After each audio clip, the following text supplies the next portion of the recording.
გიორგი თარგამაძე წარმოგიდგენთ ფორმულას პოლიტიკურ თოქ-შოუებს. ირაკლი ღარიბაშვილის ახალი წერილი და პროცესები ქართული ოცნების შიგნით, პოლიტიკური ცვლილების შესაძლებლობები, ოპოზიციის რესურსები და თანამშრომლობის პერსპექტივა. რუსეთის მოქალაქეების შემოდინება, ხელისუფლების ლაშქრობა რუსოფობიის წინააღმდეგ და რუსული გავლენის ზრდასთან დაკავშირებული კითხვები. გადაცემის სტუმრები დღეს იქნებიან პოლიტიკოსები ირაკლი კუპრაძე, იაგო ხვიჩია და ლევან სანიკიძე. დღევანდელ პოლიტიკურ ვითარებაში რამდენიმე პროცესი ერთდროულად ვითარდება. ერთი მხრივ ქართულ ოცნებაში სულ უფრო თვალსაჩინო ხდება შიდა რეპრესიების ლოგიკა, სისტემა, რომელიც წლების განმავლობაში ოპონენტებს ებრძოდა, ახლა უკვე საკუთარ ყოფილ ლიდერებსა და გავლენიან წევრებსაც მისვდა. მისვდა ძალიან მწარედ. ირაკლი ღარიბაშვილის საქმე ამ თვალსაზრისით მხოლოდ ერთი ადამიანის პოლიტიკური და სამართლებრივი ისტორია, რა თქმა უნდა, არ არის. ის ბევრს გვეუბნება თავად ძალაუფლების ბუნებაზე, მის შიგნით მიმდინარე დაპირისპირებებსა და რეჟიმის თვითგადარჩენის მეთოდებზე. ყოველ შემთხვევაში იმაზე თუ როგორ ხედავს ამ პროცესს თავად ივანიშვილი, როგორც თვითგადარჩენის ინსტინქტის, მართვის, თეორიების მკვლევარი, აღმომჩენი და ექსპერიმენტატორი. ამ პროცესს დღეს საღამოს ღარიბაშვილის მორიგი წერილის დაემატა ყოფილი პრემიერი მის წინააღმდეგ დაწყებულ საქმეს დაუნდობელ პოლიტიკურ ბრძოლას, უსამართლობასა და ბოროტებას უწოდებს. სასამართლო პროცესში მონაწილეობაზე უარს ამბობს და აცხადებს: მე აღარ მონაწილეობ თქვენს სპექტაკლში. ისაუბრობს პოლიტიკურ მასკარადზეც, პატიმრებსა და მძევლებზე განხორციელებულ ფსიქოლოგიურ და მორალურ ზეწოლაზე და საზოგადოებას პირდება, რომ მომავალში საკუთარ სიმართლეს საჯაროდ მოყვება.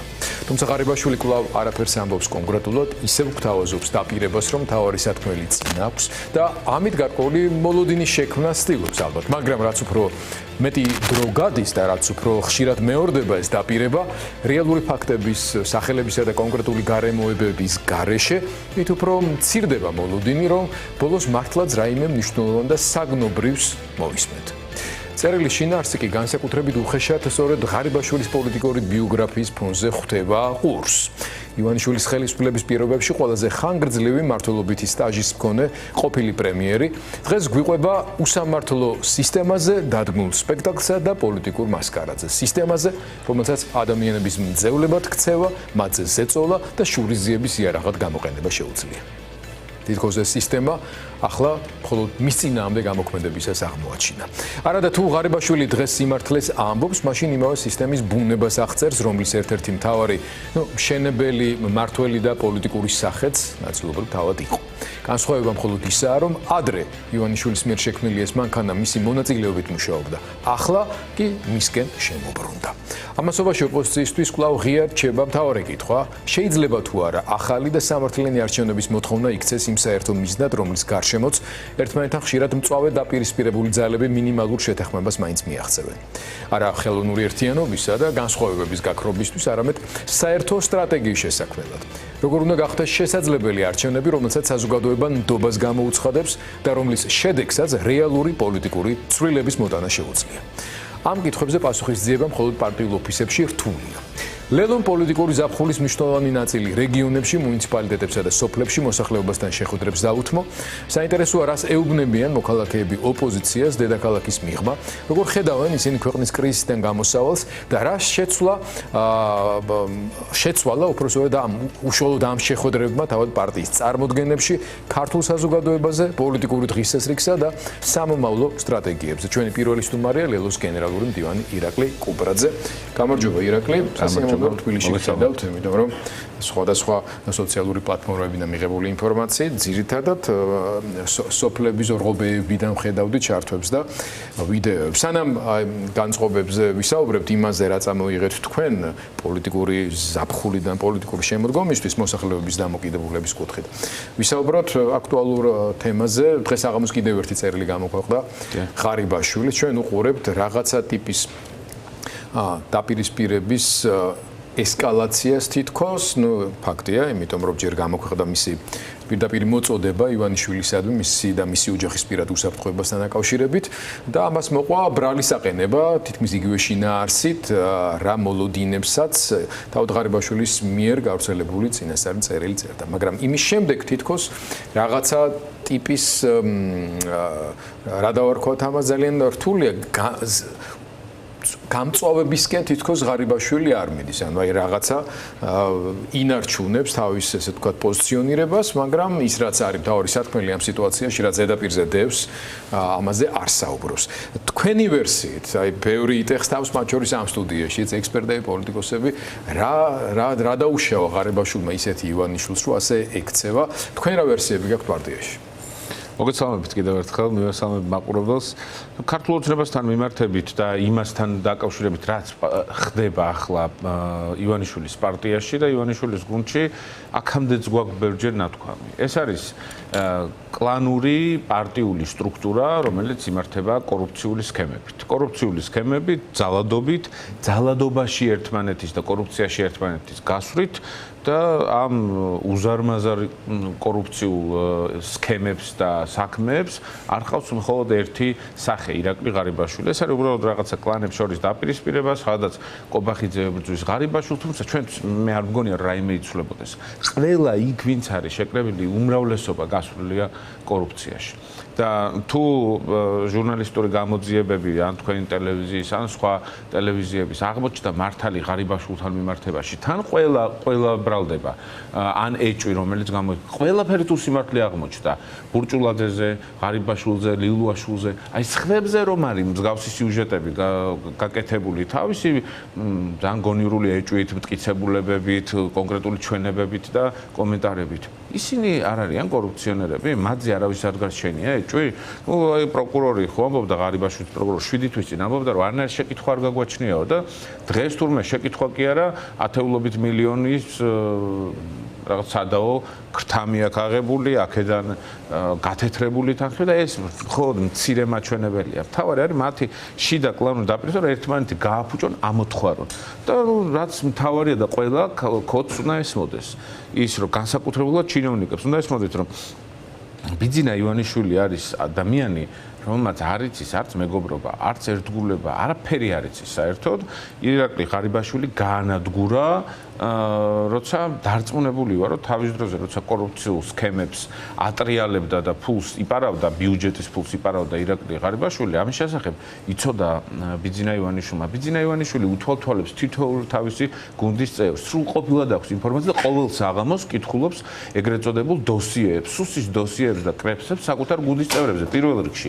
სანამ წაიკითხავს ოპოზიციონერ პოლიტიკოსებზე, ვინ რას ამბობს ან რას აკეთებს, მანამდე საკუთარ გუნდზე კითხულობს. ყველაზე მეტად ეს ანაღულებს ბიძინა ივანიშვილი რასაკეთებს, აბა ვის როგორ ჩაეჭიდება, რომ ესე იგი ზურგზე მიდებული ჰქონდეს დიდი მახვილი და გილიოტინაზე კისერი გადებული. მოდი ახლა ვისაუბროთ იმაზე, რა გავლენას ახდენს ეს თავად ივანიშვილის მიერ აშენებულ მმართველობით სისტემას და მოდელზე. იმიტომ რომ ბევრი მაგალითი იქნა მოყვანილი, არსებობს უკვე სპირალში ღრმად შესვლისა და გარდაუვალობის თეორია, რომელიც ითვალისწინებს მუდმივად გამოხშირვას რეპრესიების ჩამტარებლების ხელით, შემდეგ ამავე ამათსავე რეპრესიებს და ამ მეთოდებით მართვას, ანუ თლიანად შიშზე დაფუძნებულ სისტემას. არის საუბარი რაღაც გარკვეულ პიროვნულ სახასიათო სპეციფიკაზე, რომელიც აი გაძლიერებული ეჭვიანობის შედეგად ადამიანების ამოჩენებას უკავშირდება, რაღაცა ესეთი შეიძლება ჩვეულებრივი რამ, რაც ჩვენთვის შესამჩნევი არ იყოს, მისთვის პრობლემური იყოს და ამაზე დაშენდეს შემდეგ ძალიან ბევრი რამ, რასაც ალბათ ძალიან ოსტატურად იყენებენ ადამიანები, რომლებსაც აქვთ ივანიშვილის ყურთან უფრო მეტი წვდომა და როგორც ჩანს ბოლო ხანებში ამ მხრივ კობახიძე აშკარად იყო დაწინაურებული, მაგრამ ივანიშვილზე დაკვირვება იმასაც გვიჩვენებს, რომ არავის აქვს გარანტირებული ეს ადგილი ყურთან. შეიძლება ყურთან ახლოს იყო და შემდეგ სხეულის სხვა ნაწილთან უფრო ახლოს აღმოჩნდა გარკვეული პერიოდის შემდეგ. თქვენ როგორ ფიქრობთ, რა გავლენას ახდენს ეს თავად ივანიშვილის ამ მოდელის მდგრადობაზე შიგნით? როცა ხალხი უყურებს, რომ ყველაზე ერთგული ადამიანი, რომელმაც გასვარო კი არა სიამოვნებით რომ მიიღო მონაწილეობა ყველა ძალიან ბევრ პრობლემურ ცუდ არასამართლებრივ საქმეში, ჩვენ როგორც მედიის წარმომადგენლებს ამ მხრივ ძალიან ბევრი რამ შეგვიძლია ვილაპარაკოთ ღარიბაშვილზე, ხო? ასე მთავარი სანქციის გამცემი დარბევაზე იყო სწორედ ღარიბაშვილი, მაგრამ ბევრი სხვა მიმართულებითაც ეს ადამიანი მაინც დაისაჯა. ანუ აღარ არსებობს რაღაცა პრინციპი, რასაც შეიძლება მოეჭიდოს მეოცნებე ელიტის წარმომადგენელი, რომ მოკლევადიან პერსპექტივაში მაინც გრძნობდეს თავს მშვიდად ამ სისტემაში. რა გავლენას მოახდენს ეს თავად ივანიშვილის ძალაუფლების მდგრადობაზე?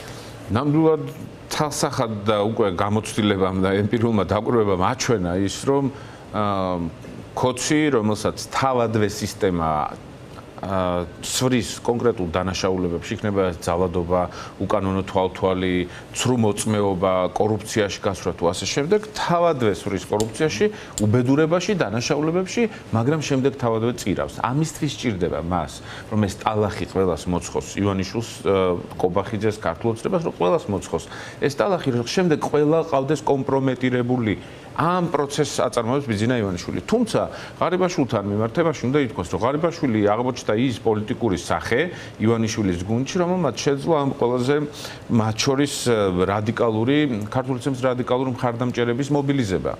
და მათ შორის ცოტათი რადიკალური ბნელი იდეების გენერირება საკუთარი თავის გარშემო. მას ჰქონდა ღარიბაშვილს საკმაო უკვე დამოუკიდებელი ავტორიტეტი და მოჭიდება და მის გათავისუფლების, მის წინააღმდეგ სისხლის სამართლის საქმეების აგორების შემდეგაც ნახულად გამოჩნდა, რომ ვიღაცა იქ ერთი პროპაგანდისტი, მეორე პროპაგანდისტი, ჟურნალისტი, მესამე ვიღაც პროპაგანდისტი ექსპერტი, რომელიც გარშემო ქართულ ოცნებას ყავდა, ვიღაცები გამოეკომაგნენ, ვიღაცები დიდან გამოეკომაგა, ვიღაცები ქუჩიდან გამოეკომაგნენ. ეს შემთხვევითი არ არის და ივანიშვილი აუცილებლად დაზარალდება ამ პროცესში, იმიტომ რომ ყველას ნათლად ესმის მიუხედავად იმისა, რომ ღარიბაშვილს რამ ჩამოთვლილი დანაშაულებებზე ბევრად მძიმე და ბევრი დანაშაულებები აქვს ჩადენილი ქართველი ხალხის წინააღმდეგ. იქნება ეს კორუფცია, დევნა, პატარა ბავშვების დევნა, ის ბერას ისტორია მარტო რა ღირს, რომ არასრულწლოვან ბავშვს მიუგზავნა ვიღაცა კუნთმაგარი და გონება შეზღუდული ტიპები, რომლებსაც დააშინებინა პატარა ბავშვები. პატარა ბავშვები ვიღაც კუნთმაგარი ადამიანები, ბიჭები და სპეცრაზმელები მიუგზავნა და ბედნიერი ხითხითებდა პრემიერ-მინისტრი, რომ თურმე ვიღაცამ ჩაისვარა. ციტირებ, ხო? იმ მომენტში პრემიერ-მინისტრი არ იყო, მაგრამ ზოგადად დამოკიდებულება. ეგ ისევ იგივე ადამიანია, უფრო უარესია, იმიტომ რომ ამის დამოუკიდებელზე და ამის განსიამოვნებაზე მეტი ძალაუფლება მიიღო. ამიტომ ამ ვითარებაში მე ბევრად უფრო მძიმე შეფასება მაქვს, უბრალოდ ისიც ცალსახაა, რომ ახლა ივანიშვილი სჯის ღარიბაშვილს პოლიტიკურად. ეს არის პოლიტიკური სასჯელი და ღარიბაშვილმა წუწუნს თავი უნდა დაანებოს, რომ თურმე რა სასტიკია საქართველოში მურუსიძის სასამართლო სისტემა, თურმე რა სასტიკია ქართული ოცნების უსამართლო ხელი. აბა კითხოს პოლიტპატიმრებს, სრულიად უსამართლო და უკანონო დროს ხედან ციხეში. აბა კითხოს პოლიტიკურ ლიდერებს, რომლებიც ციხეში არიან გამომწყდეული უკვე მე რამდენი წრეზე აღარავინ აღარ იცის. აბა კითხოს დამოუკიდებელ მედიას, რომელიც ძალიან დიდ პრობლემებს გადის. აბა კითხოს არასამთავრობო სექტორს, რომელიც გაანადგურა ღარიბაშვილმა მათ შორის ხან თავმჯდომარე იყო იმ პარტიის და ხან პრემიერ-მინისტრი. თუმცა ცხადია რომ უნდა გვესმოდეს, რომ ეს არის პოლიტიკური დევნის ძალიან მძიმე საქმე, რომელიც ივანიშვილი რომლისგანაც ივანიშვილი მშრალი ვერ გამოძრება და აუცილებლად დაზიანდება, მიუხედავად იმისა, რომ აქვს იმედი, საკუთარი პროპაგანდისტული არხებით, იქნება ეს ტელეკომპანია იმედი, სხვა რუსთავი 2 თუ სხვები, რომ კიდევ ერთხელ ეცდება იმდენად გააშავოს და გააფუჭოს ღარიბაშვილი, რომ ეს ამ ზიანის მინიმიზაცია გააკეთოს. თუმცა არ მგონია, რომ ეს ბოლომდე გამოვიდეს. მართლა ძალიან რთული იქნება, იმიტომ რომ ყველა ეს ადამიანი საერთოდ რო ხმა არ ამოიღონ, წაყენებული ბრალდებების შინაარსი მეტყველებს თავად სისტემის, ამ პირამიდის მავნებლობაზე, კორუფციის სიღრმეზე და გახსნილობაზე. ფარაონი ვინ არის ამ ქვეყანაში ყველა მიცის. ამაზე რომ წავილაპარაკოთ, დღეს ბატონმა გია ნოდიამ უფრო სულთანი ახსენა, შეგვიძლია ფარაონი, რაც კიდე ის უწოდოთ, ამ შემთხვევაში თავად ბატონ ივანიშვილს. ერთი რამ არის, რომ მის მიღმა ამ სისტემაში არაფერი არ ხდებოდა, მით უმეტეს ღარიბაშვილისნაირი ადამიანებისაგან.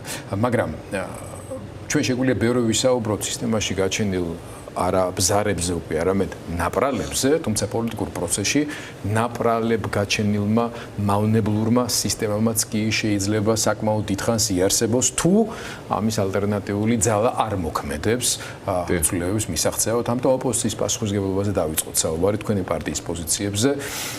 რაც გარკვეული გაგებით, აი გაზაფხულის ბოლოდან ზაფხულის განმავლობაში პოლიტიკური პარალიჩის, პარალიზების შეგრძნება უჩნდება ჩვეულებრივ ადამიანებს, მიუხედავად იმისა, რომ პარტიების, სხვადასხვა პარტიების წარმომადგენლები აშკარად უფრო აქტიურად დადიან, სრულიად მივარდნილი სიტყვა არ მინდა მივიწყებული ვახსენოთ ხო მივიწყებულ ადგილებშიც კი ჩადიან ხვდებით ელაპარაკებით მარტო თქვენ არა რამდენიმე სხვა პარტიის წარმომადგენელი ან პოლიტიკური პროცესი ამ გაგებით ეს მაინც არ არის პოლიტიკური პროცესია ხალხთან ურთიერთობა მაგრამ ეს დღისთვისაც ჭირდება პოლიტიკურ პარტიებს აი როგორ უყურებთ თქვენ თუნდაც პოლიტიკურ შემოდგომას ან კიდევ უფრო ცოტა განგრძო უფრო საშუალოვადიან პერსპექტივაში ამ ცვლილებების მიღწევის გზებს გააქტიურდა სამართლიანი არჩევნებისათვის ბრძოლის სტრატეგიაზე ფიქრი განშა არა მარტო კოალიციის არამედ უკვე ახალშემოსული პოლიტიკურ სცენაზე ჯერ საქართველოს მხრიდანაც აი ლელოს პოზიციები და ხედვა როგორია ამ ხრე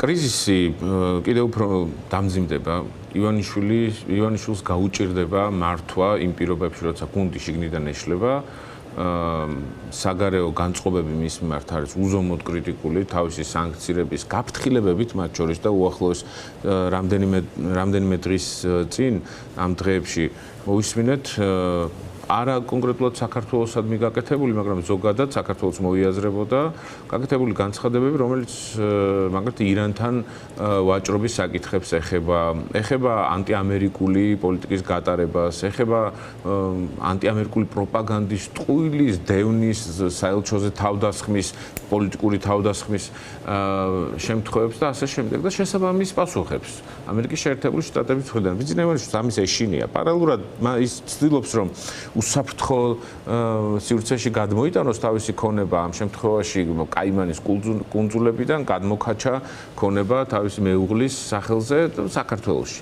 ეს ერთის მხრივ შეიძლება ნიშნავდეს მას, რომ ივანიშვილს აქვს იმედი, რომ კიდე ძალაუფლება შეინარჩუნებს საქართველოში, მაგრამ მეორეს მხრივ მიუთითებს იმაზე, რომ მას ეშინია და ეს ხიფათი, რომელიც მის გარშემო ყულფი რომ ვიწროვდება, გრძნობს და ეს მისთვის სრულიად მოსალოდნელი შედეგით შეიძლება იყოს. ამის პარალელურად ჩვენ გვაქვს ერთადერთი სტრატეგია, რომ მოქალაქეებთან მუდმივი კომუნიკაცია გქონდეს, ვეძებოთ პარტნიორები სხვა პოლიტიკური ძალების სახით და პოლიტიკური აქტორების სახით.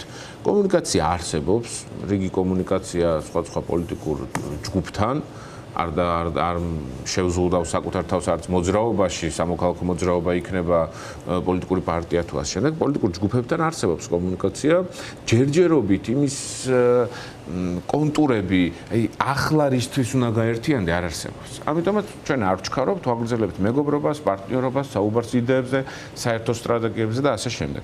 ჩვენი სტრატეგია ნათელია ტოტალურ წინააღმდეგობა საგარეო ველზე ქართული ოცნების, ანტიქართული ოცნების წინააღმდეგ, ბრძოლა ქვეყანაში უსამართლობის, უკანონობის, პროპაგანდის წინააღმდეგ ბრძოლა, რაც ძალიან მნიშვნელოვანია. ეს გამოიხატება ბევრ სხვადასხვა ტიპის ქმედებაში და ბოლო პერიოდში განსაკუთრებულად აქტიურად დედაქალაქში და რეგიონებში შეხვედრები მოსახლეობასთან, ეს ბრმა შეხვედრები მათ შორის. კიდევ უფრო დამაზუსტებელი შეკითხვა, ასე ვთქვათ. მოლოდინი იმისა, რომ ყველა გაერთიანდება, დიდი ხანია აღარ აქვს ოპოზიციურ შემადგენლობას ქართულ საზოგადოებას. თქვენ არც გქონიათ. თუმცა არჩევნებამდე ამ მოლოდინებს საკმაოდ ბევრი სერიოზული საფუძველი ჰქონდა. არჩევნების შემდგომ პროცესზე ვლაპარაკობ უკვე მე.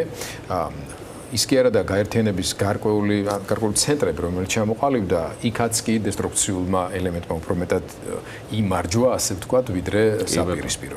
ამიტომ ამ ხრივ თქვენი დაწნეხვა არ ამგონია ხდებოდეს ან საზოგადოებრივი აზრის მხრიდან, ან მედიის მხრიდან, ან ვინმეს მხრიდან. მაგრამ იმისთვის, რომ თქვენი სტრატეგია ლელოს შემთხვევაში, ან სხვა შემთხვევაში გახდეს ეფექტური, ის უნდა ასხივებდეს გარკვეულ ძალას. ლელო ერთ-ერთი ყველა სერიოზული მოთამაშეა ოპოზიციურ პოლიტიკურ ველზე, მაგრამ არსებული პირობების გათვალისწინებით ავტორიტარულ სისტემაში მას აუცილებლად ჭირდება პარტნიორები, რომელთან ერთად რეალიზებული ტაქტიკური ნაბიჯებიც უფრო შედეგიანი გახდება. აი, როგორ უყურებთ თქვენ ამ სურათს? დავარქოთ ამას პირობითად ძველი ნაციონალების ფლანგზე არსებული სიტუაცია საკმაოდ ქაოტურია და ამის ანალიზს მე თქვენ არ გთხოვთ, ვერ გაგიმეტებთ ამისთვის, მაგრამ შედარებით ასე თქვა შუაში არსებული პოლიტიკური წარმონაქმნების, ჯგუფების, ფიგურების მხრივ მაინც შეიძლება არსებობდეს მოლოდინი მეტი თანამშრომლობის და ამ მხრივ ლელოს ბუნებრივია რა, ალბათ უფრო მეტი რესურსიც აქვს და უფრო მეტი პასუხისმგებლობაც. ფიქრობ თუ არა ამ მიმართულებით თქვენ სტრატეგიასთან ერთად ტაქტიკურ დონეზე უფრო ქმედითი და ხმაურიანი იყოს თქვენი მუშაობა? ძალიან მნიშვნელოვანი სტრატეგიული შეკითხვა, რომელშიც დევს მათ შორის ოპოზიციის ჯამურად წარმატების გასაღები. ამაში თითქმის დარწმუნებული ვარ, რომ რიგ პოლიტიკურ აქტორებს მოუწევთ ერთად დასხდომა და საუბარი. და თუ ვიღაცა შეიძლება ტოტალური გაერთიანების ჯერა, მაგრამ შეუძლებელია.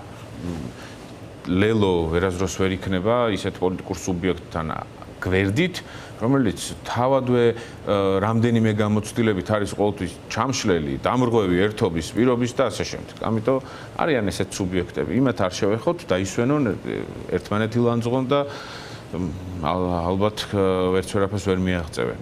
და მეორე მხარეს არიან სუბიექტები, რომლებთანაც ან აქამდე გვითანამშრომლია, ან ახალი სუბიექტის სტატუსით შემოდიან პოლიტიკურ ველზე, მათთან რაიმე ტიპის სტრატეგიული კომუნიკაციის წარმოება, ან რაიმე ფორმებით თანამშრომლობა, ეს ჩვენთვის არის მათ შორის იმ ტიპის პრიორიტეტი, რომ მათი ძალისხმევა არ დაიკარგოს. ჩვენ საუბრობთ მომდევნო არჩევნებზე, რა ფორმით მივაღწევთ, როგორ მივაღწევთ, ბრძოლის პროცესია და ეს ბრძოლის პროცესი და წინააღმდეგობის პროცესი უნდა გაგრძელდეს, მაგრამ რა იმაზე როგორ უნდა იყოს ეს არჩევნები? კი, მათ შორის ვსაუბრობთ, როგორ უნდა იყოს და ჩვენ ამაზე ნასაუბრები გვაქვს დიდი ხანია. დოკუმენტები გვაქვს დაწერილი, ერთობლივად ხელი გვაქვს მოწერილი ამ დოკუმენტებზე, რა ტიპის რეფორმები უნდა გატარდეს, რა უნდა დაკმაყოფილდეს, რომ არჩევნებს დაერქვა სამართლიანი, როგორი უნდა იყოს ცენტრალური საარჩევნო კომისია, არაფერს ვამბობ, ძველი ვინ უნდა დაისაჯოს და ასე შემდეგ. აი, გადავდოთ დროებით ეს საკითხი თუნდაც და ვთქვათ, როგორი უნდა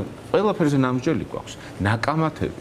არა მხოლოდ პოლიტიკოსებს, შესაბამის პროფესიონალებს, ლექტორებს, პროფესორებს, ამ კოდექსის თავის დროზე ავტორებს სხვადასხვა პერიოდში ცვლილებაში ყველას ნამსჯელია და ძირითადად 2024 წლის საპარლამენტო არჩევნების შემდეგ რა თქმა უნდა 2024 წლის გათვალისწინებითაც რაც 2024 წლის იმ ხარვეზების გათვალისწინებით რაც არსებობდა, რაც მათ შორის ჩვენც დაუშვით. ან გამოგვეპარა, ან ცვლილებების გათვალისწინებითაც, რომელიც კიდე დაუმატეს მე ეს არჩევნო კოდექსში. ეს დოკუმენტები არსებობს. აი ზურაბ ჯაფარიძემ რო მოგმართათ, რა ვიცი ყველას, ვინც შედარებით როგორ ვთქვათ, რომელთაც არ გაქვთ ესეთი ცალსახა პასუხი, რომ არ მივიღებთ არჩევნებში მონაწილეობას, არამედ ემზადებით არჩევნებისთვის. ზურაბ ჯაფარიძეს ვერ ვიტყოდი რომ რაღაცა ისეთი, მაგრამ კეთილგანწყობილი, მაგრამ აშკარად კრიტიკული მომართვა ჰქონდა, რომ ჩამოთვლილი ჰქონდა რაღაცა თემები, რაზე პასუხებსაც ელის, მათ შორის ალბათ თქვენგან და სხვებისგან, რაზე პასუხების მეშვეობითაც ის დარწმუნდება და სხვასაც შესაბამისად მერე დაარწმუნებს, რომ მომავალ არჩევნებში მონაწილეობას აზრი აქვს. აი ეს დოკუმენტები, რასაც ახსენებთ, აი ეს პასუხები და ასე შემდეგ. ფაქტია, რომ რაღაცები ჩამოწერილი გაქვთ, რაც გამოსასწორებელია, რომ იმ არჩევნებს აზრი ქონდეს. ამის თაობაზე მაინც თუ არის შესაძლებელი არა პარტიულ ფორმატში, არამედ რაღაცა სხვა ფორმატში მაინც თანამშრომლობა, ურთიერთობა, აზრების გაცვლა, ერთად ბრძოლა შემდგომში. ხო, ამაზე მსჯელობა შესაძლებელია როგორც პარტიულ, ასევე მეგობრულ, ფორმალურ და არაფორმალურ ფორმატებში, რა ტიპის მსჯელობაც არერთხელ ყოფილა. ზურა ჩემგან პატივისცემის მიუხედავად არის მხარე და ზურას შეკითხვები არ იყო ობიექტური შეკითხვები, ეს იყო მხარის მიერ დასმული 9 თუ 10 შეკითხვა, რატომ არის ბოიკოტი სწორი? და ამას საჯარო განხილვაში ამას შესულით არ მგონია რომ ან ზურამ, ან ჩვენ, ან ოპოზიციამ იხეიროს და ძალა გამოასხივოს.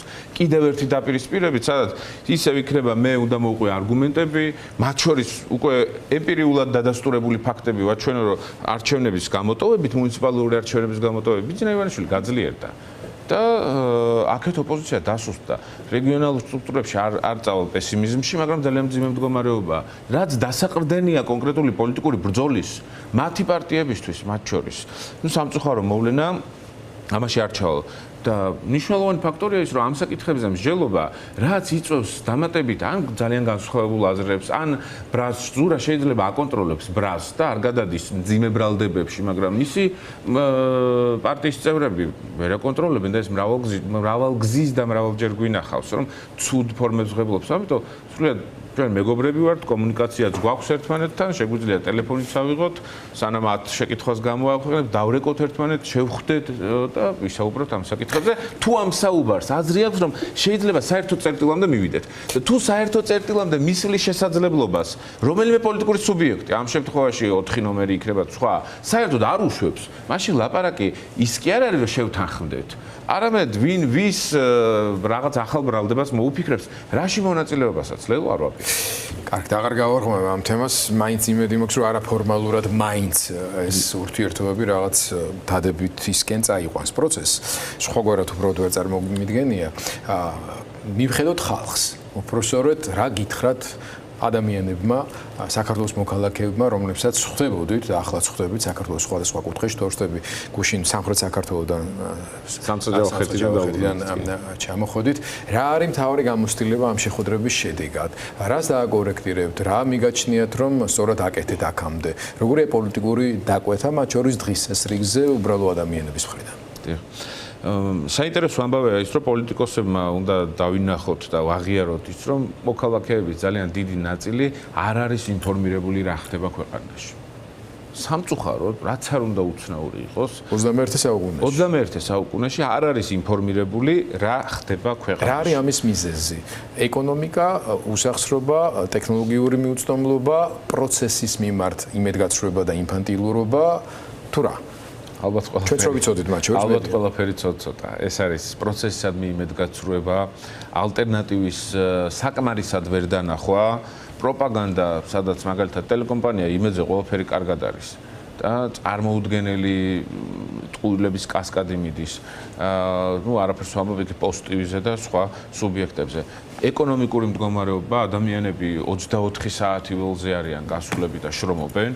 სხვა ქალაქში, რაიონში, სოფელში, უბრალოდ ადამიანებს დრო არ აქვთ და მაქსიმუმ რაღაცა ჩასქროლონ რომელიმე სოციალური ქსელი და შემთხვევით თუ გადაგაწყდნენ იქ შეგათვალიერებენ და შეიძლება რაღაც დასკვნა გააკეთონ.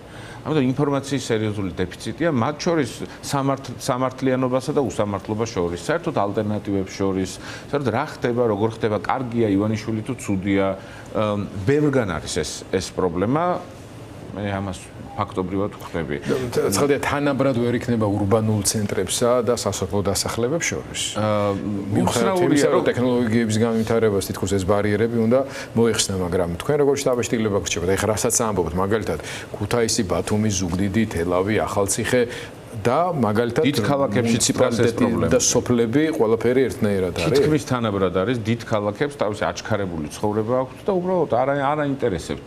სამწუხაროდ არ იციან საერთოდ რა ხდება პოლიტიკურ ცხოვრებაში, როცა ჩვენ თვლით, რომ ერთი განცხადება გააკეთა ირაკლიმ, ნიკამ, ანუ გიორგიმ და ჩვენ გვგონია, რომ აი მთელმა საქართველოს მოისმინა ეს. არ მოусმენია მთელ საქართველოს სხვანაირად უნდა მიწვდა ეთერიდანაც, უნდა მიწვდა ფიზიკურად შეხვედრა, სოფელში, შუკაში და ჩიხში, როცა დაგინახავს ის ამომრჩეველი, მე მაშინ ხვდება, რომ თურმე აგვისტოს შუა რიცხვებში, როცა სიცხეში და უბედურებაში ხარ კონკრეტულ ადამიანთან ჩასული სოფლად, ხედავს რომ რაღაც არაფერი ამის გამო მედალს არავინ დაკიდებს და პირიქით შეიძლება ვიღაცა მეორე ოპოზიციონერი გამოვიდეს დაგცინოს, რომ ხალხში დადის თურმე ვითომ რამე შვება, ხო? ის გაფასებს, ამომრჩეველი გაფასებს, თორე ეხლა სხვა ოპოზიციონერი დამცინებს, არ დამცინებს, რაში მაინტერესებს. ეს არის ერთ-ერთი კომუნიკაციის ძალიან მნიშვნელოვანი მხარე, მათ შორის სოციალურ ქსელში კომუნიკაციის ახალი წყაროების და გზების აწყობა და ძიება და რაც ძალიან მნიშვნელოვანია, თუ ვინმე გათვითცნობიერებული ხდება პოლიტიკურ პროცესებში ყველა ამბობს, დაანებეთ ერთმანეთზე ლაპარაკს თავი და კრიტიკას. თუ ვერ ერთიანდებით, მინიმუმ ნუ გავანძღავთ ერთმანეთს და ჩვენ ამას მართლა გულწრფელად ვცდილობთ. გვიწევს ხოლმე რაღაც ცოტა ყველაფერზე პასუხი, მაგრამ ვცდილობთ რომ სხვის კრიტიკაში არ გადავეშვათ. ძირ თავდაცვის რეჟიმში ვარ და არც თავდაცვის რეჟიმში არ ვარ. და რაზეუნებია რომ რაზე ილაპარაკეთ, ეს ტერორისტვის გამოიყენეთ. ჩვენზე ილაპარაკეთ. ხალხზე ილაპარაკეთ. ყველა ადამიანს თავისი სოციალური პრობლემა, იმიტომ რომ თუ საზოგადოებაში არსებობს ძალიან დიდი ნაწილი, რომელსაც აქვს უსამართლობის განცდა, ბევრ ამასთან მიმართებაში, ფასები რომ მაღალია, პენსია რომ დაბალია, საშუალო ხელფასი რომ თავისი 100,000 ლარი, 100,000 ლარიანი ხელფასიდან უთვლიან და სინამდვილეში რომ 900 ლარი აქ ან 800 ლარი საშუალო ხელფასი, მედიკამენტები რომ ძვირია არ ყოფნით, ვალდებულებები თუნდაც საბანკო ძალიან მძიმედ რომ აწევთ, ან ბევრი პრობლემაა ამ ქვეყანაში. ბევრი პრობლემა და ამ ბევრ პრობლემას შორის ისინი ვერ ხედავენ გამოსავალს და არც არავინ არ ლაპარაკობს ამ პრობლემებზე. ვიღაცა დანარჩენმა საქართველოს რო იცის რომ ეს რუსული ხელისუფლებაა და ან რეჟიმია და ძალადობრივი დაჯგუფებაა ქართული ოცნება ვთქვათ, ხო? ამათ აღარ ჭირდებათ უკვე ლაპარაკი და ახსნა, მაგრამ ის ვინც სოციალურ საკითხებზეა ჩამკიდებული, აინტერესებს სარწყავი სისტემა მის სოფელში იქნება თუ არ იქნება, სკოლა აშენდება თუ არა, ბაღი აშენდება თუ არა, თუ აიყაროს საერთოდ იმ თავისი რაიონიდან და წავიდეს უცხოეთში საცხოვრებლად. ვერმა ესე გააკეთა. მოდი უხეშად რა თქვა, ოპოზიციონერს რა აქვს სათქმელი და საპასუხო ამ მხრივ. მან მხოლოდ შეიძლება ხედვაზე ელაპარაკოს, ხედვა და პასუხისმგებლობა აიღოს. გადაწყვეტილებების ბერკეტები, რესურსები მის ხელში არა. პასუხისმგებლობის აღება არის ძალიან მნიშვნელოვანი და ერთი უნდა ითქვას ის რომ სადაც კი ჩავედი, მეორე დღეს ხელისუფლების წარმომადგენლები ჩაცვიდნენ. პანიკით, ისტერიკით. მაგალითად ერთ-ერთ რაიონში ვიყავი, სოფელი ერისიმედი. ერთი კვირის შუალედში ორჯერ ჩავედი. უმძიმესი მდგომარეობაა, ეკომიგრანტები ცხოვრობენ, სოფელი იტბორება, იძირება, გზა არა, წყალი არა, კატასტროფა ხდება საერთოდ. ძალიან დიდი სოფელია, სხვა შორის აზერბაიჯანის საზღვართან ზუსტად და ეს ამ პრობლემებზე ვისაუბრეთ, გავაშუქეთ მედიის მხარდაჭერით და ზუსტად 6 დღეში, ანუ მეორე ჩასვლის დრო როცა ხოდა, იქ მოსახლეობას წინასწარ ვაფრთხილებთ ჩემს და ჩემი მეგობრების ჩასვლამდე 2 საათით ადრე ზუსტად დავთვალე 26 ავტომობილი ჩინოვნიკებისა იყო ჩასული. იქ ბოლო რადგან საზღვართან არის ახლოს გაჩერებენ. ჩვეულებრივი სასაზღვრო პუნქტია, გაჩერებენ და უნდა გაგატაროს. და სუსმა დაგუბლოკა, არ შეგვატარა სოფელში. ვიდე კიდე ველოდებოდა, ვერ მოხსენი რატო გვაყოვნებდნენ, იმიტომ რომ ერთი კვირის წინ ჩვეულებრივად შევედი და აი ეს დგავარ მე ოთო ფარულავა, ფიქრია ჩიხრაძე, ჩვენი კოლეგები და მეგობრები დგავართ აი ამ პუნქტთან, ჯარისკაცები, პატიოსანი ხალხი ხაი სირცხვილით იწოდნენ. ვერ გაგვატარეს და ამ დროს ხედავ რომ უზარმაზარი კოლონა 26 ავტომობილი დავთვალე, ეს ლექსუსები, პრადოები, უბედურებები, აქეთ ანზორ ბოლქვაძემ ჩამოიგრელა, ჩამოვიდნენ ხელი ჩამოართვეს ამ ჯარისკაცებს, 26 მანქანა. და იქ რაღაცა პროექტი დაამტკიცეს, რომ აი წყალსაც შემოვიყვანთ ასე შემდეგ. ხელოვნად თავისით არ ხდება ეს ყველაფერი. შეშინებულები არიან, იმიტომ რომ სადაც კი ოპოზიციონერი ჩადის, ეშინიათ, რომ იქ მხარდაჭერა არ დაკარგოს, ან იმედი არ გააჩინოს ოპოზიციონერმა, ან რაღაცა სიახლის შეტანა შეძლოს. ამიტომ ამ პროცესს აქვს თავისი გამოხატულება მხარდაჭერის ნაწილში. ანუ თქვენ ამბობთ, რომ ოპოზიციის აქტივობას ჯერ კიდევ ამ ქვეყანაში აქვს აზრი. კი, დარწმუნებული ვარ ამაზე. ის რომ ივანიშვილი და სისტემა კონკურენციის თემას უყურებს და მგრძნობიარეა ამ თემის მიმართ, ეს მნიშვნელოვანი. იმიტომ რომ ხალხში ბრაზია დაგროვილი და ეშინია და ეძებენ უბრალოდ მოკავშირეს, რომ აი რო გამოვიდეს და იბრძოლოს სიღნაღში, დედოფლის წყაროში, ხელვაჩაურში თუ ლანჩხუთში, ჭირდება რომ უბრალოდ ერთ პოლიტიკოს, რომელიც ტელევიზიით გამოდის და ლაპარაკობს, იცნობდეს ამის ტელეფონის ნომერს, როცა ვაძლევ ადამიანს და ერთადერთი ტელეფონი მაქვს უკვე 21 წელია. ნომერი.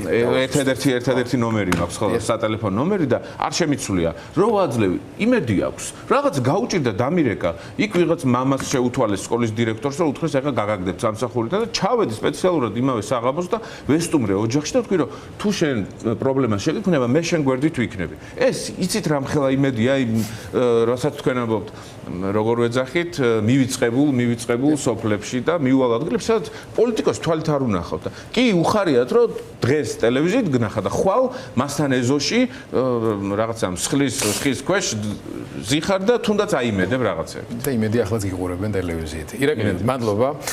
დაგემშვიდობები, საინტერესო არის როგორ გადაითარგმნება ეს პოლიტიკურ პროცესებში და ამ ხრივ რა თქმა უნდა ამ რიგითი ადამიანებისათვის ოპოზიციონერ პოლიტიკოსებთან კონტაქტი არ უნდა იყოს მხოლოდ რისკის და პრობლემების წყარო, უნდა იყოს პრობლემების მოგვარების წყარო, ნაწილობრივ ვილაპარაკე, მაგრამ ალბათ იმაში თანხმდებით, რომ ოპოზიციის გაძლიერება ამ მიმართულებით გარღვევის ეფექტს შექმნიდა და არა მხოლოდ აი ამ არსებული სტატუს-კვო შენარჩუნებას.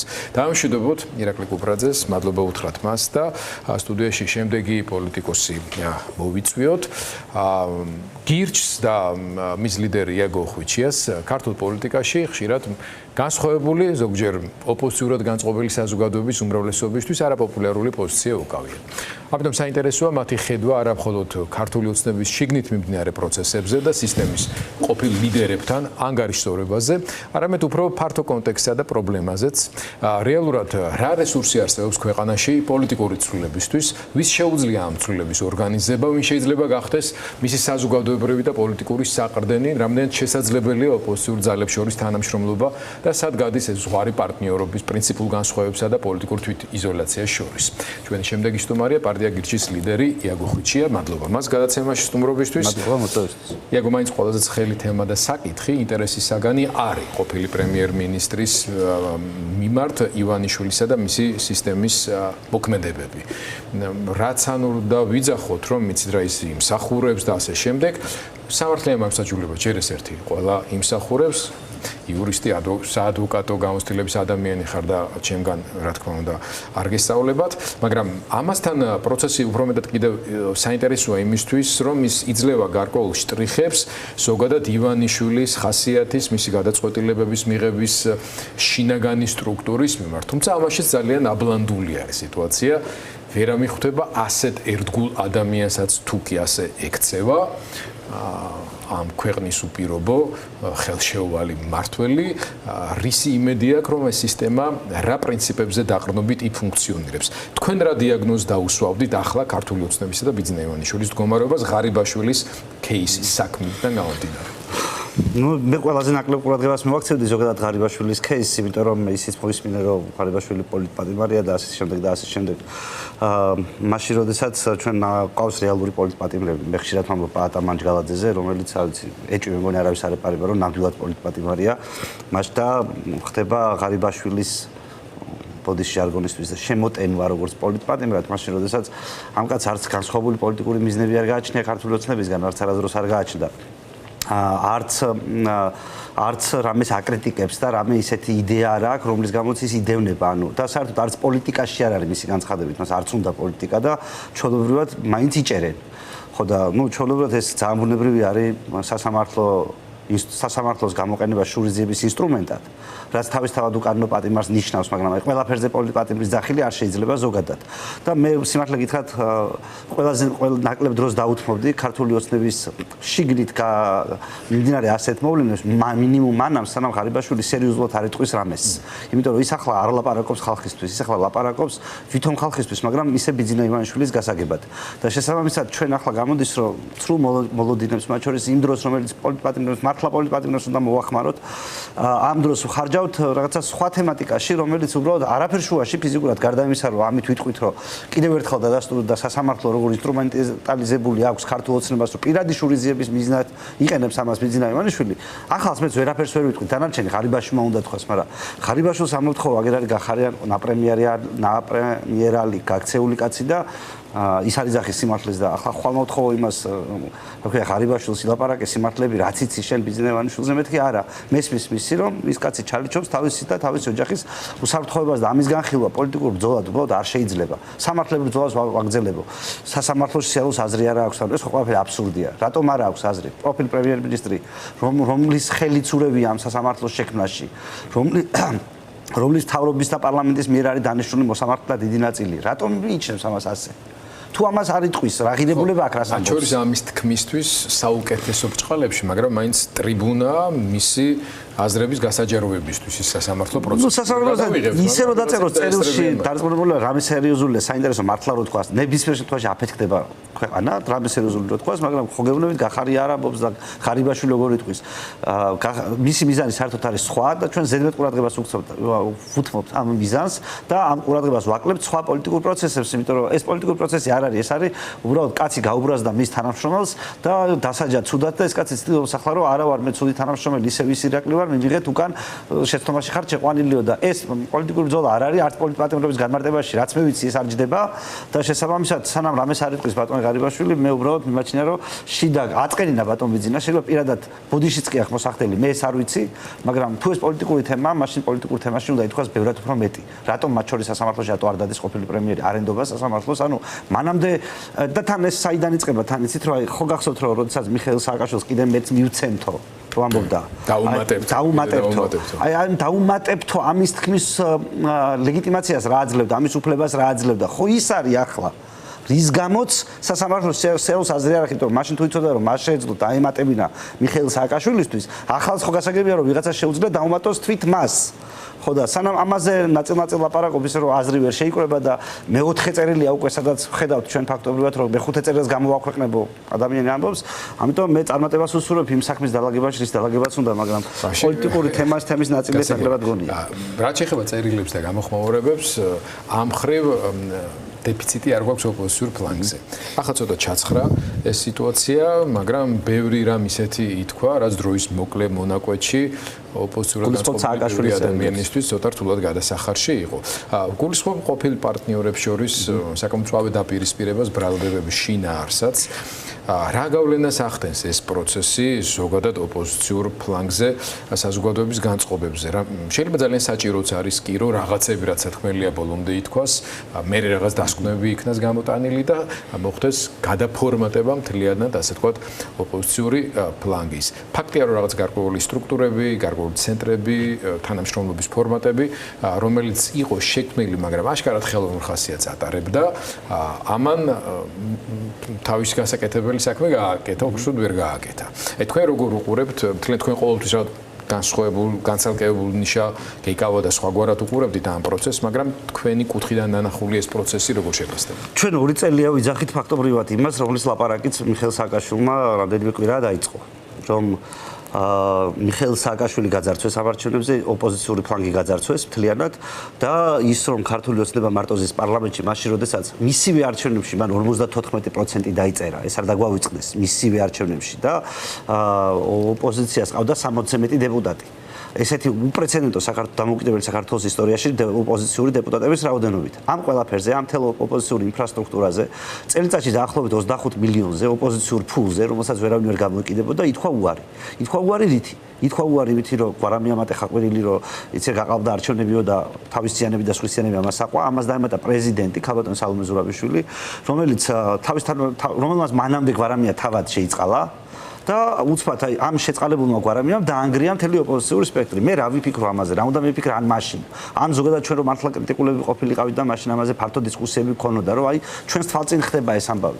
თვითონ მიხეილ სააკაშვილი სად იყო 2024 წელს, როცა ეს მის პარტიაში ხდებოდა და ჩვენ ამას ვეუბნებოდით ყველას საჯაროდ.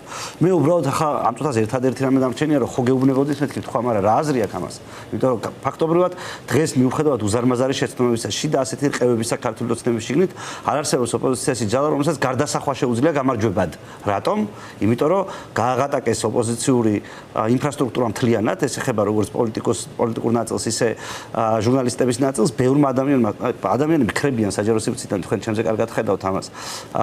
პოლიტიკოსები ქრებიან, სხვადასხვა საზოგადოებაში აქტიური პირები ქრებიან და ნუ აი უბრალოდ რამ გამოიწვია ეს ამის გარჩევა არ გვინდა და მიხეილ სააკაშვილს მე მის ამ ბრძოლას მივესალმები, მიკვირს რომ მისი თანაგუნდელები ნაცები რაღაც უხალისოდ უბამენ გვერდს რაღაცნაირად, თუმცა მე დარწმუნებული ვარ, რომ მიხეილ სააკაშვილს შეუძლია გაანულოს ეგრეგრე ეწოდებული ალიანსი, გვარამიას პარტია და ასე შემდეგ, იმიტომ რომ ქართული პოლიტიკური სპექტრი იყოფა სამ ნაწილად: ხოცები, ნაცები და გირჩები და ეს ხელოვნური დაყოფა, რომ თითქოს 4-ად თუ გავყოფ ნაცმოძრაობას, ის სხვა პარტია იქნება. ეს უბრალოდ სასაცილოდ გამოიყურება ქართული ამორჩევის თვალში და მე ვფიქრობ, რომ ეს არის გასააზრებელი.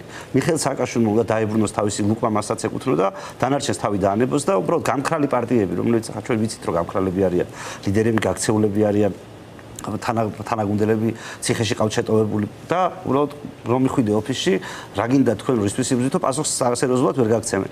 აი ეს ხალხი უნდა დაიწმინდოს და ვინც დარჩენია ის დარჩეს დანარჩენი გავიდეს ქართული პოლიტიკური სპექტრიდან და ვინც დარჩება ის ჩამოყალიბდეს იმაზე ვის რა უნდა ამ ქვეყანაში იმიტომ რომ სულ პრობლემა ხო ერთი იყო რის გამოც ეს ალიანსები და არაფერი არ იკვრება არავინ არ იცის რომელ პოლიტიკურ ძალას რა უნდა ფიზიკურად რომ მოვიდეს ხელისუფლებაში რა შეიცვლება მათი ხელისუფლებაში ყოფნით რისთვის უშლით ხელს რაში უშლით ხელს ბიძინა ივანიშვილის ერთპიროვნული ძალაუფლება და ასე შემდეგ და ჩემი აზრით ეს სერიოზული ლაპარაკი რომელსაც ჩვენ უკვე რამდენიმე წელია ვიძახით რომ აუცილებელია ოპოზიციაში და აი ეს უკვე თან გამოვლენილი მოღალატეები რომლებიც ყველასთვის გასაგებია რომ ქოცური თამაში ითამაშეს მარტო ჩემს მიერ კი არ უნდა იყოს და პატიმარი სააკაშვილის მიერ განსადევნი პოლიტიკური სივრციდან ყველა პატიოსანი ოპოზიციურად განწყობილი ადამიანის მოვალება უნდა იყოს რომ მოღალატეები საკუთარი რიგიდან განდევნოს და ამ შემთხვევაში რა ვიცი მიხეილ სააკაშვილი მართალია დაგვიანებით მაგრამ მაინც ხვდება ვინ არის მოღალატე ოდნავ მიუბრუნდა თქვენ შეფასებებს იმ ნაწილში თქვენ ახსენეთ ბატონი გვარამია მისი როლი სიტყვა ღალატი რამდენჯერმე ახსენეთ და ასე შემდეგ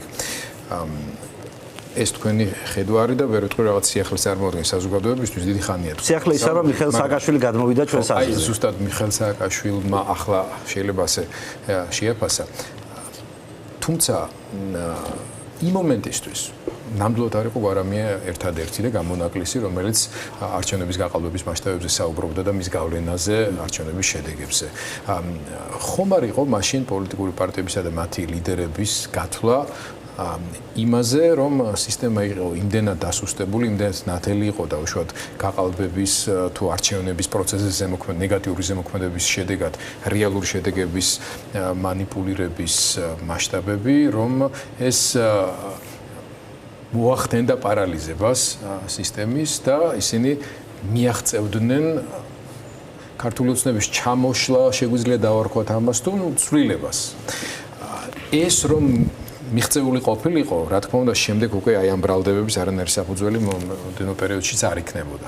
შეიძლება მიხეილ სააკაშვილსაც იმ მომენტისთვის ჰქონდა ამისი იმედი, შეიძლება ამიტომაც დააგვიანა ახლა მან თუ კი ეს აზრები მაშინაც ჰქონდა ამაზე ღია საუბარი, მიუხედავად იმისა, რომ ყველა ის სიმპტომი, რაზეც ის საუბრობს, უბრალოდ სახელს არ ქმევს არჩევნებამდეც მისთვის სრულიად ცხადი უნდა ყოფილიყო. ანუ ოპოზიციური პარტიების უძალობის შედეგი არის ის, რასაც ახლა ვიმკით ამდენი წლის შემდეგ და თუ ეს ასია, როგორ უნდა გადაფორმატდეს ზოგადად ოპოზიციური ფლანგი ისე, რამ უნდა ითამაშოს გადამწყვეტი როლი, რომ ამ ქვეყანაში ივანიშვილი, რომელიც ბევრი საგარეო ფაქტორის, ბევრი სხვა პრობლემის გამო საკმაოდ დასუსტებულად გამოიყურება და თავისიანებსაც დაერია, აღმოჩნდეს რეალური გადაულახავი პრობლემების წინაშე. ძელი შეკითხვა იყო, ამიტომ შორიდან პირველი შეკითხვით დავიწყებ. რა იქნება თავის დროზე შეცდომა დაუშვეს და ეგონათ რომ ამ ასეთ ბოიკოტობანას შედეგი მოყვებოდა. მე ამის არ მჯერა. მე იმას კი არ ვამბობ, რომ ყველა სულელი მგონია. პირიქით, ყველა რო არ მგონია სულელი, ამიტომ არ მგონია ეს. ჯერერთი ძალიან კარგად თქვენ გამოცდილი ადამიანი ბრძანდებით, როგორც ჟურნალისტიკაში, ასე პოლიტიკაში ბევრი რამე გაგეგებათ და ბევრი რამე გინახავთ. საქართველოში ყოფილა ბოიკოტების გამოცდილებები. 2008 წელსაც ქონია ეს გამოცდილება და მას ამის შედეგი არ მოყოლია. ეს რომ ამის შედეგი არ მოყოლია, ეს იცოდა მიხეილ სააკაშვილმაც, რომელიც მაშინ შეიძლება სხვა მხარეს იყო, მაგრამ დარწმუნებული ვარ, მინიმუმ ის მეხსიერება ჩვენთან არსად არ გამქრალა, რომ ბოიკოტობას მაინც და მაინც დიდი პრაქტიკული შედეგი საქართველოში არ მოყოლია. და ზოგადად სამყაროში ამას იშვიათად მოყოლია. მე წინა პარლამენტში იყო ეს გამოცდილება. წინა პარლამენტი დაიწყო ასე ზუსტად. და წინა პარლამენტში მე თვითონ ვიყავი ამის მონაწილე, ამიტომ როგორც პირველი ხარისხის მოწმეს შემიძლია ეს ვილაპარაკო, რომ ქართულ ოცნება საერთოდ არ უნდა იქვე შესულიყო.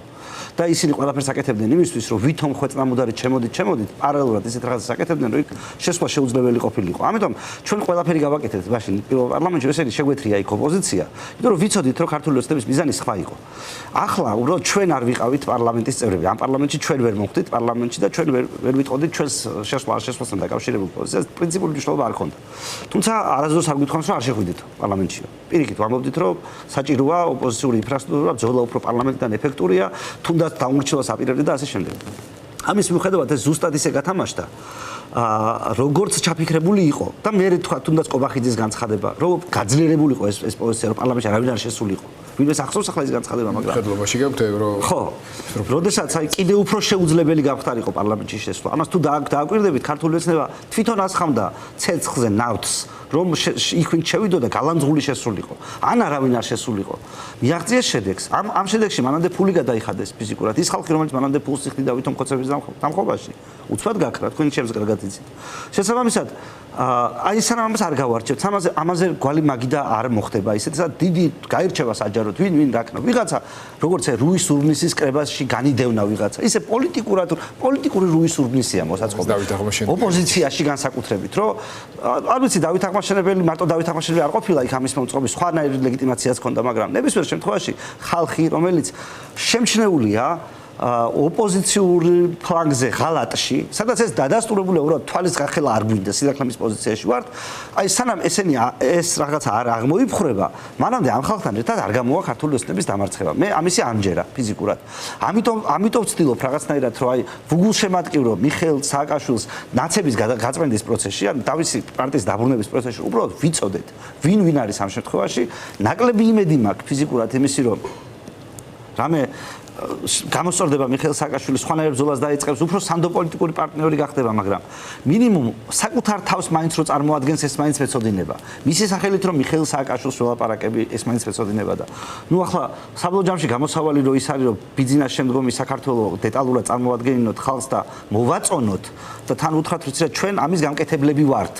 ეს თავისთავად ხადია რომ ასეა. სხვა შემთხვევაში სანამ ეს ასე ხდება, სანამ არავინ არ იცის როგორი იქნება მომავალი, სანამ ქართული ოცნების წასვლა და ბიზნესმენშვილის წასვლა მუხარასავით გამოიყურება ქართულ საზოგადოებაში, მე მოვალ და მე მივხედავ და ამას ვიზამ, ეს არ გამოდის. და მე მინდა რომ წარსულის გამოსავალი ხო თქვენ გამოსავალზე მკითხეთ, გამოსავალი სულ ერთი და იგივე იყო. საუბრის დაწყება პირველ რიგში, იმიტომ რომ პირველად იყო სიტყვა ტყუილ არ წერია იქ სადაც წერია. ადამიანები თუ არ ლაპარაკობენ, ესე იგი ჩხუბობენ. რაც ხდებოდა ოპოზიციაში. ოპოზიციაში რატო იყო ამდენი ჩხუბები? იმიტომ რომ სალაპარაკო ფორმატები არ იყო. რატო არის ქვეყანაში ამდენი ჩხუბი, პოლარიზაცია და ასე შემდეგ? იმიტომ რომ სალაპარაკო ადგილები არ არის, ხალხი ერთმანეთს არ ელაპარაკება. ხო და გამოსავალი ისაა რომ ლაპარაკი დავიწყოთ, ბატონ გიორგი. სხვა რაფერი. და მე როდესაც პირველი დავილაპარაკებთ, შემდეგი ნაბიჯი გამოჩნდება. მე მესამე ნაბიჯი გამოჩნდება და ასე შემდეგ, მაგრამ ლაპარაკის დაწყება მათ შორის მხილებასაც ნიშნავს. იმიტომ რომ ის ხალხი, რომელიც დღემდე ეჭვიტანილები კი არა, ბრალდებულები არიან და ფაქტობრივად ყველა მიცის შინაგანად როგორც იქცეოდნენ თავის დროზე. იმ ხალხის გარიცხვის გარეშე პოლიტიკური სპექტრიდან, ოპოზიციური პოლიტიკური სპექტრიდან ადამიანები ისე მოტყუდებიან, ისევ ქართული ოცნებას აიღებს 54%, მაგრამ დაიწერს 100% და ეყოლება 100% პარლამენტში. ეს ხო არავის არ უნდა. ბატონო ინგო, ოპოზიციიდან გარიცხვა ძალებში როგორც თქვენ ბრძანეთ, ცხადია დამოკიდებული არის ამ მრჩეველზე, ხო, საბოლოო ჯამში, ანუ შეფასებები პოლიტიკოსების და არა მარტო მათი საქმე და უფლებამოსილებაც არის ასე ვთქვათ, მაგრამ საბოლოოდ გადაწყვეტილი. ნაწილობრივ მხოლოდ ნაწილობრივ, იმიტომ რომ მაგალითად მიხეილ სააკაშვილს 2024-ში რო ემხილებინა ნიკა გვარამია და მისი მეგობრები როგორც არცვავდნენ, ამ მრჩეველს გაუმარტივდა ნანუკა ჟორჟოლიანის ბოლოს და ბოლოს ნანუკა ჟორჟოლიანმა თქვა, მეც კი ვფიქრობდიო, ხმა გვარამიასთვის მეცავდა. მამაჩემმა საერთოდ გვარამიას მიცახ, იმიტომ რომ ძალა იგრძნო უფრო მეტიო. აი ხო ხვდებით რა ზონის შეცდომაში შეიყვანეს ხალხი. ნანუკა ჟორჟოლიანის ოჯახი რო შეცდომაში შევა, მას რო ინფორმაცია დააკლდება. ჩვეულებრივი ამორჩეველი ნაცების ხო წარმოგიდგენია რა დღეშია და აი ამას თუ დააბნევ შენ სამორჩეველს, სიმართლეს არ ეტყვი. არ გაუმხელ იმას თუ რა თამაშებში მონაწილეობ. ცხადია ამორჩეველი მოტყუდება ხა სახელმწიფო ინფრასტრუქტურა და პროპაგანდა რო ხალხს ატყუებს, ამას რა თუნდა ჩემი ხო. ბატონო, თქვენ საერთო ეროვნული პოლიტიკური ძალას წარმოადგენთ და ცხადია ოპოზიციაში რა ხდება ან ქართულ ოცნებაში ადევნებ თვალს, მაგრამ უფრო დიდ კონტექსტსაც უყურებთ, იმიტომ რომ საქართველოს არასოდეს ყოფილა ქვეყანა, რომელზეც გარე პროცესები მცირე გავლენას ახდენდა. ოკუპირებული ქვეყანა ვართ, ჩვენთან ახლოს ომის ცხელი ფაზა მიმდინარეობს, ჩვენს უახლოესამე ზობლოში სომხეთში მნიშვნელოვანი პროცესები მიდის. აი, რა ფაქტორებმა შეიძლება ითამაშოს, როგორც დადებითი, ასევე ნეგატიური როლი იმისთვის, რომ საქართველოში ავტორიტარული სისტემის მშენებლობა გაგრძელდეს და ჩაბეტონდეს, ან პირიქით.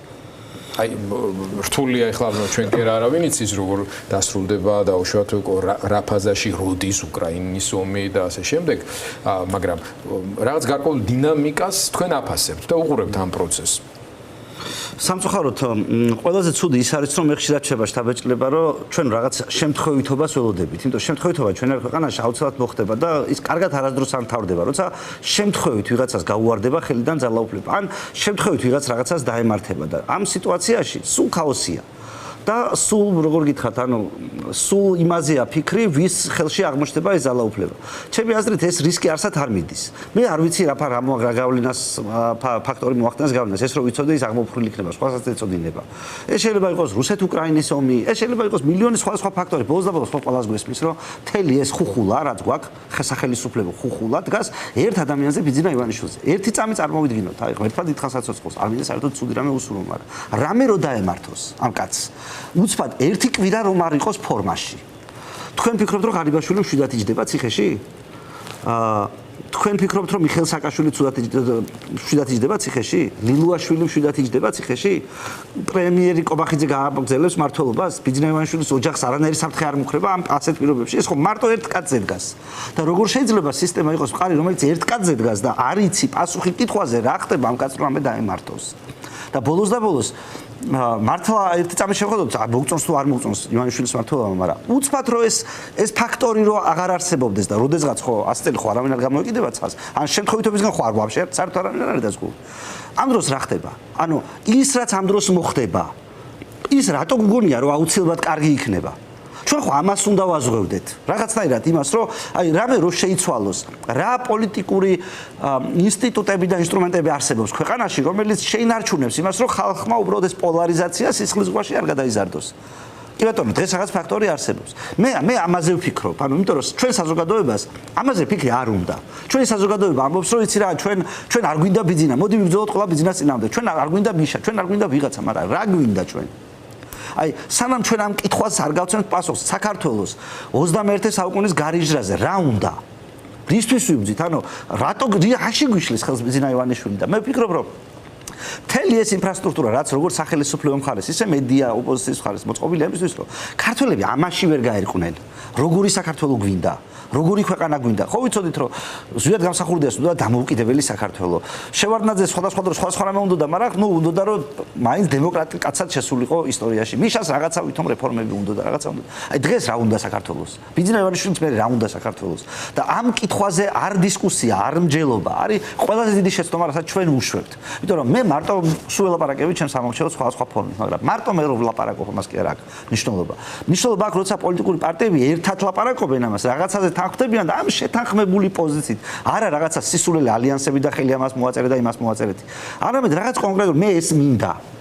აი ამით უპირისპირდებ, როგორც ზვიად გამსახურდია, რომ მე მინდა საქართველოს დამოუკიდებლობა ამბობდა.